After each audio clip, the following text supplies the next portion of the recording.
大家好，欢迎来到蝴蝶飞飞。今天为大家分享一个故事：男子心善，娶女乞丐为妻。洞房夜，女乞丐说：“快取一盆水来。”北宋年间，两广一带有个姓刘的财主，刘老爷家财万贯，美妾如云，外人看来他过着神仙般的日子，而他却整天愁眉苦脸。原来刘老爷没有子嗣，他夫人柳氏早逝。最近几年，他陆续纳了几名小妾，不知为何，小妾肚子一直没有动静，多方求医无果。一天，有个老者来讨水喝，管家给他端来一碗水。老者喝完水准备离开时，他望着刘家满园鲜梨无人采摘，微微叹息了一句：“莫忧明日事，儿孙满堂来。”刘老爷一喜，自然听出老者话中意思，连忙很客气把老者请进内屋。老者也不客气，淡然跟着他走了进去。老前辈，你真是高人，一眼就看出了老夫心事。老者淡淡笑道：“老爷客气了，老朽哪里是什么高人，不过是见老爷家梨树压枝头，却没有小孩采摘，所以才推测老爷家子嗣不兴旺。”刘老爷听了，对老者佩服不已，问老者有没有好的办法。老者听了，哈哈大笑：“老爷是大善人，正所谓行善之家必有余庆，老爷不用担心，日后定当会子孙满堂的。”听到这话，刘老爷心里很舒坦，很客气地送老者离开了。果然，半年后，小妾孙氏怀孕，刘老爷欣喜若狂。10个月后，孙氏生下了一对双胞胎儿子，把刘老爷给乐坏了。刘老爷给儿子取名刘福和刘才，寓意他们刘家日后能财福不断。不知不觉过去了8年，2个小孩都生得很可爱，尤其是老二刘才，不仅人机灵，还很会讨大人喜欢。而老大刘福平时则沉默寡言，不过他心地善良，平时连一只蚂蚁都舍不得踩死。一天，刘老爷做生意归来，有个好友送给他一块玉佩，玉佩圆润清透，犹如澄澈的湖水，深邃而迷人，一看就价值不菲。刘老爷犯难了，玉佩只有1块，他不知道给哪个儿子。这话正好被刘才给听到了。刘才盯着爹爹手中的玉佩，一副志在必得的神态。他皱了皱眉头，心里很快就有了主意。上午，他和哥哥去湖边玩，2人来到湖边捡小石子。刘才说他要去捡那颗大石子，只是够不着，于是他要哥哥拉着自己的手。刘福没有多想，立马伸过手去，谁知刘才站立不稳，掉进了湖中。这一幕正好被刘老爷给看到了。很快，刘才被仆人给救了上来，他哇哇大哭，对众人说是哥哥故意把他推下水。刘福连忙解释，刘才回了一句，问哥哥为什么不拉紧自己的手。刘福支支吾吾，不知道如何回答。刘老爷见小儿子刘才平安无事，便没有追究大儿子刘福的责任。回到屋里，他做出了决定，把玉佩交给了小儿子。从这件事可以看出，刘才工于心计，只要自己想要的东西，他会想尽办法得到。几年后，2兄弟都长大成人，按照嫡长子继承制，刘福是长子，刘家财产理应由他来继承。最近几年，刘福的表现中规中矩，让刘老爷还算满意。刘福憨厚老实，做人做事讲究诚信，刘老爷不指望他把刘家的生意更上一层楼，只要能守住家业即可。然而，这一切在刘才看来极不公平，他只是比哥哥晚出生1炷香功夫而已，论才华，论长相，他哪一点也不输哥哥。刘才头脑精明，虽然心里有怨气，但是他并未表现出来。相反，在刘家他很低调，对仆人也很友好。这让刘老爷见了不住频频点头。其实刘老爷也想让小儿子继承家产，奈何祖训不得违背。他夫人孙氏劝说道：“老爷，才儿虽然脑子机灵，生意上的事一学即会，可他心术不正，妾身认为还是福儿适合继承刘家的家产。”刘老爷摇摇头：“我看才儿就挺好的，错就错在他晚出生一炷香功夫。”说完，刘老爷叹息一声离去。夫妇俩的谈话被刘才给偷听到了，他紧握拳头，良久拳头才慢慢松开，嘴角浮现一抹淡淡的笑意。几天后，镇里的赵老爷带着女儿赵荷花来到了刘家。原来赵老爷有意和刘老爷联姻，他女儿赵荷花刚满18岁，不仅肤白貌美，琴棋书画还样样精通。刘才见到赵荷花，第一眼就被迷住了，缠着娘亲孙夫人说一定要娶她为妻。孙夫人笑了笑：“才儿啊，娘也做不了主，这要看你爹爹的意思。”刘才露出一丝神秘笑意：“娘亲，只要您不反对就行。”夜里，刘老爷和夫人孙氏商量。孙氏贤惠，大事上他不敢发表过多言论，说一切听老爷的。刘老爷听了点点头，他的意思自然是想让长子刘福娶了赵家小姐。几天后，在外地忙生意的刘福接到爹爹来信后，急忙往家里方向赶。谁知走到半路上，突然杀出几个黑衣人，黑衣人蒙着脸，手中拿着明晃晃的大刀。刘福害怕了，连忙拿出银两求饶。黑衣人头领冷哼一声：“小子，大爷不稀罕你的银子，你要怪就怪自己投错了胎。”说完，黑衣人头领面露一丝寒意，正要下刀时，突然一个乞丐跑来，他大喊道：“住手！”趁着黑衣人头领一愣神，乞丐一拳把他打翻倒地。几个黑衣人立马围拢而来，然而他们都不是乞丐的对手，很快他们就落荒而逃。刘福见了大喜，想不到乞丐有如此了得的身手，连忙对他谢恩。原来这乞丐刘福认识，几个月前乞丐在路边饿得奄奄一息，心善的刘福递给他几个馒头，乞丐对刘福感激不已。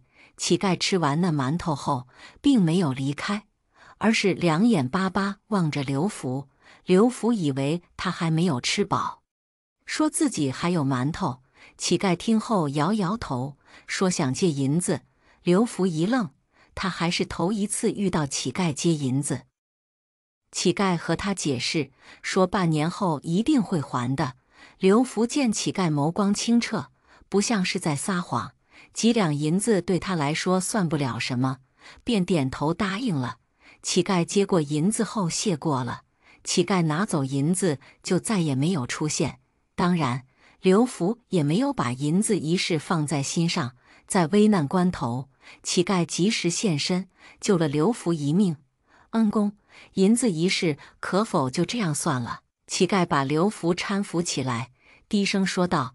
刘福笑了笑：“小兄弟，你救了刘某，别说那几两银子，如今你想要多少银子，刘某都会想办法拿给你。”乞丐憨厚笑了笑，开口说了一句：“小的想请恩公答应一个条件。”“什么条件？”刘福问道。“你不能娶孙家小姐。”刘福以为听错了，缓过神后一愣，这小乞丐怎么知道自己要娶孙家小姐为妻？“恩公，小的实话说了吧，那孙家小姐是个水性杨花的女子，你娶了她肯定不会幸福。你怎么知道孙小姐的为人？”刘福越听越糊涂，乞丐眸光坚定：“恩公，反正你答应就是了，小的不会害你。”说完，乞丐大步离去了。刘福皱着眉头，总感觉这个乞丐不简单。回到家，刘福怕爹娘担心，并未提他被黑衣人追杀一事。夜里，刘老爷问他愿不愿意娶孙家小姐。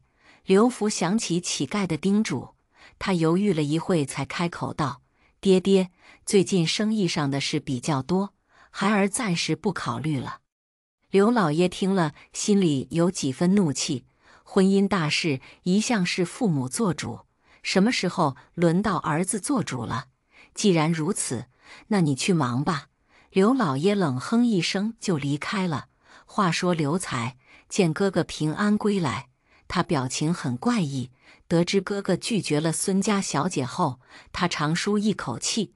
夜里，刘才请哥哥去房里喝酒。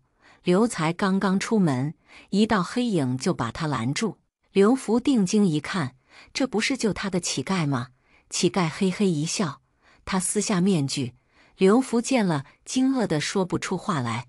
救他的乞丐竟然是个女子，难怪她身材纤细，说话也柔声柔气的。女子脸上有一块难看的疤痕，见到刘福后，脸颊羞红。你，刘福惊愕地说不出话来。恩公，今晚的酒吃不得，你弟弟要害你。女乞丐急忙说道。刘福自然是不信。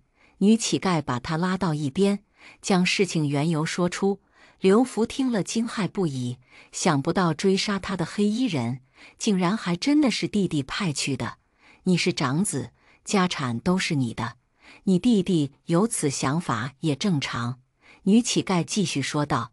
刘福拱手对女乞丐谢恩。当晚，他说身体不舒服，并没有去喝酒，这不免引起了刘才的怀疑。刘才面露凶意，派了一个杀手去刘福的卧房。谁知女乞丐竟然藏在了刘福卧房中，刘福再次逃过一劫。经历此劫后，刘福望向女乞丐时，眸光中多了一丝柔情。女乞丐脸一红，她主动开口说要嫁给刘福。刘福点头答应了。第二天，刘福找到爹爹，说要娶女乞丐为妻。刘老爷以为听错了。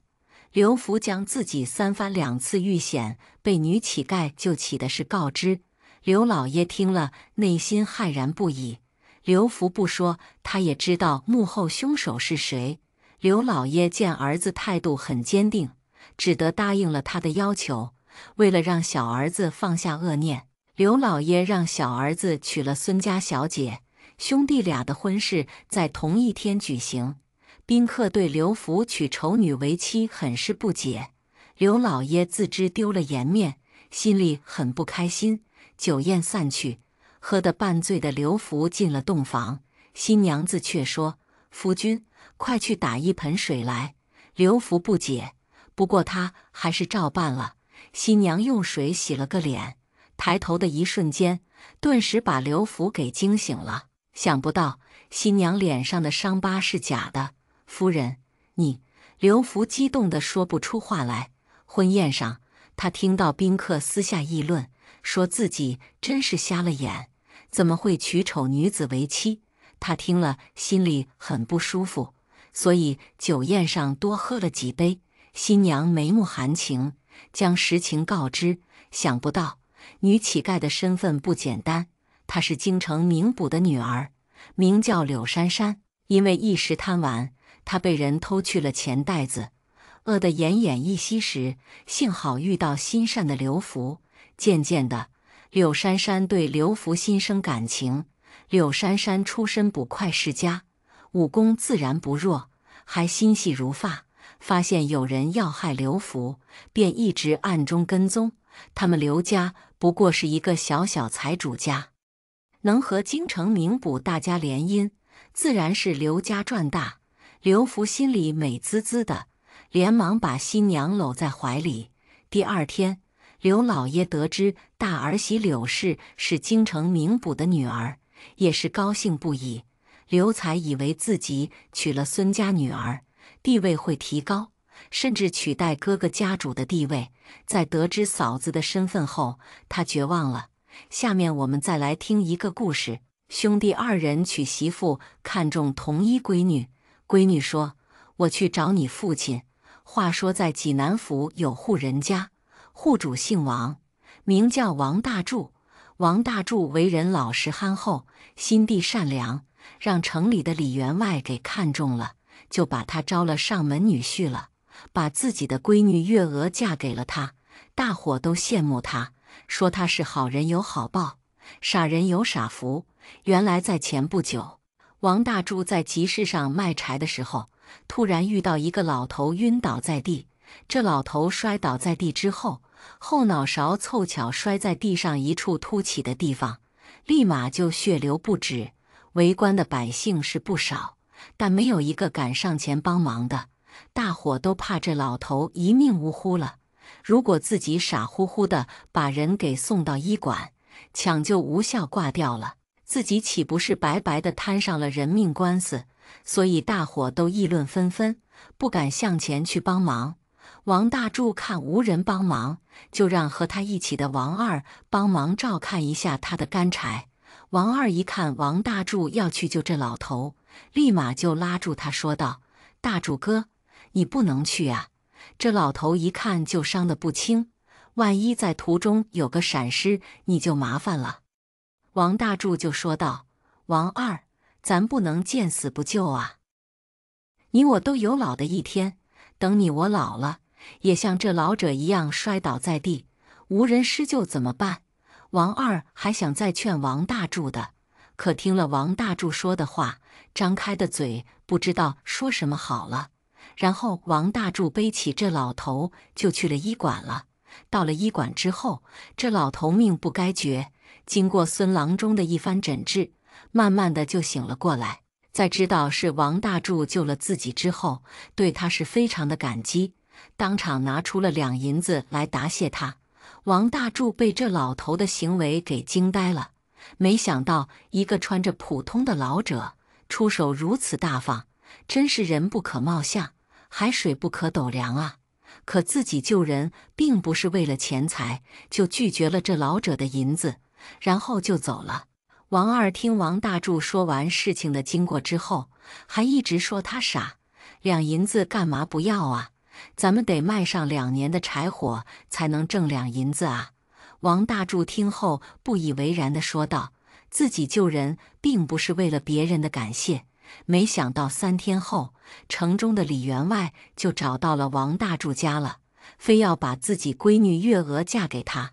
原来王大柱那天救的那个老头，正是李员外的老爹。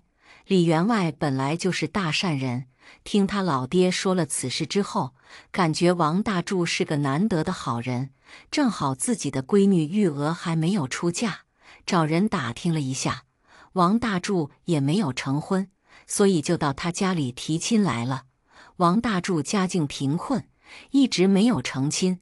李员外家大业大，月娥小姐长得也漂亮，而且李员外还亲自上门说亲。王大柱的父母立马就同意了这门婚事。这个事传开之后，当时在场的许多小伙子肠子都悔青了，恨不能扇自己2个巴掌。这么好的一个机会，自己怎么就没有把握住呢？要是自己把那老头给救了，自己就成了李员外的乘龙快婿了。王二也挺后悔的，可世上是没有卖后悔药的。王大柱和月娥成亲之后，李员外为了不让自己的闺女跟着王大柱吃苦，就把城里的2个铺子交给了王大柱打理。王大柱为人实在，接手了自己老岳父给的铺子之后，就精心打理，不敢怠慢。没用多长时间，就把2个铺子打理得井井有条，生意非常不错。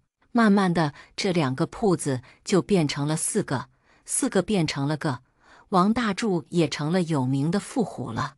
王大柱有钱之后，也是经常接济一些穷苦的人，慢慢的，大伙都叫他王大善人。王大柱的老婆月娥也很给力，给他生了2个儿子，一个取名王大宝，一个取名王小宝。2个儿子打小就聪明伶俐，很受王大柱的喜爱。可慢慢的，王大柱就发现不对劲了。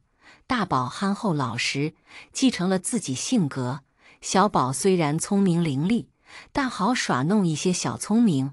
还经常跟着一群狐朋狗友混在一起。这天，城里的张有才带着他闺女春花来王大柱的家里做客。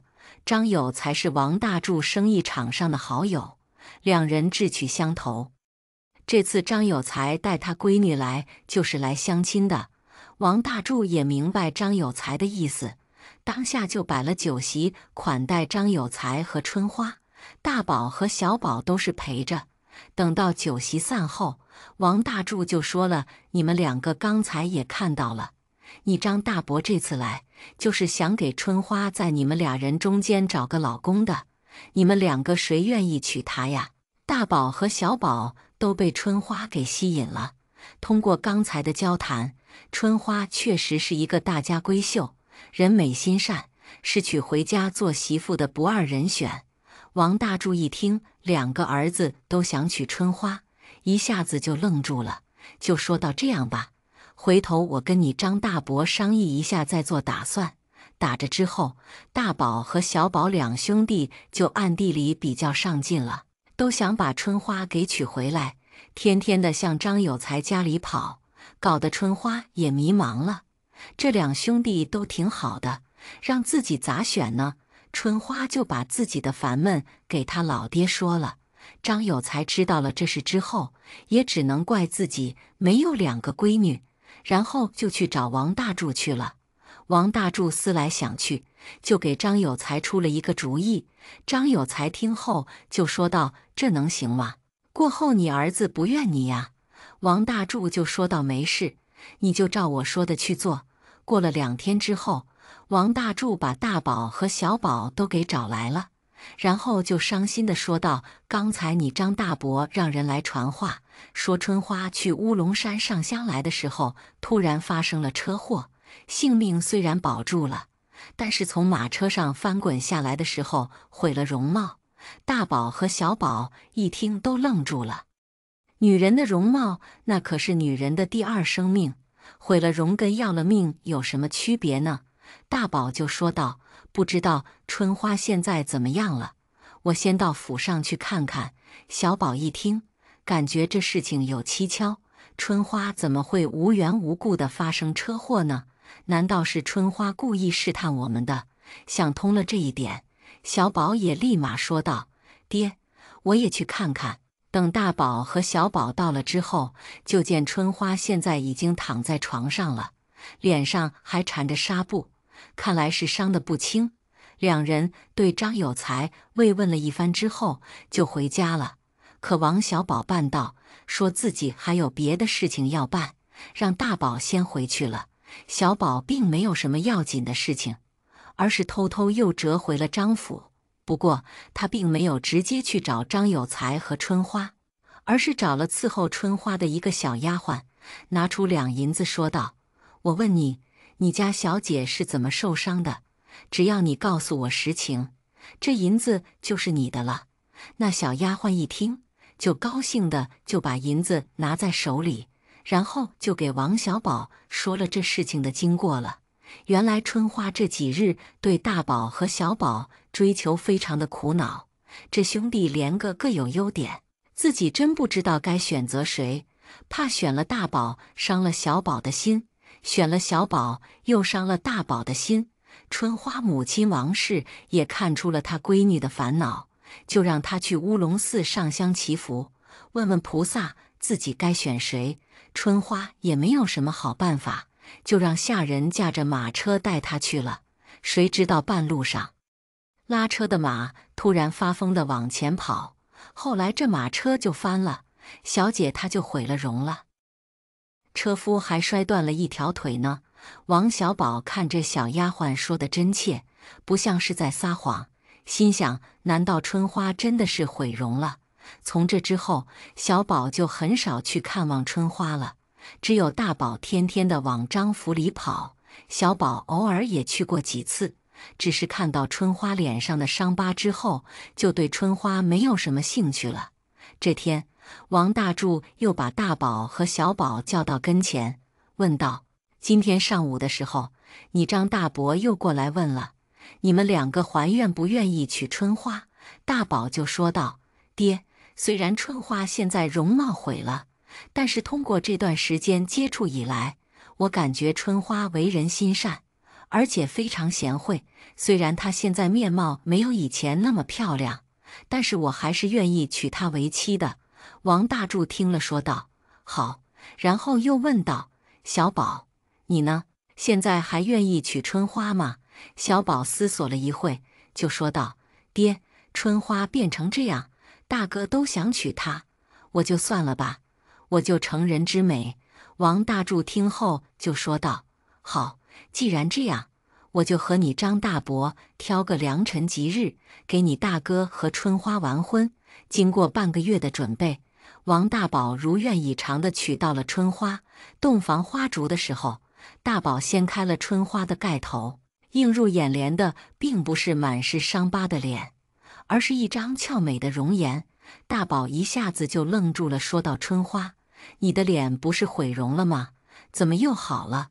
春花看着大宝的傻样，就笑着说道：“这还是你老爹出的主意。”然后就把自己假装发生车祸毁容的事给大宝说了一遍。到了第二天，小宝看到春花的模样的时候都惊呆了。不是说春花脸上的伤治不好了吗？怎么现在全好了？然后二宝就气冲冲地找自己的老爹去了。王大柱知道小宝心里想什么，就说道：“你是不是疑惑春花脸上的伤怎么全好了？”小宝就说道：“爹，你不是告诉我说春花脸上的伤治不好吗？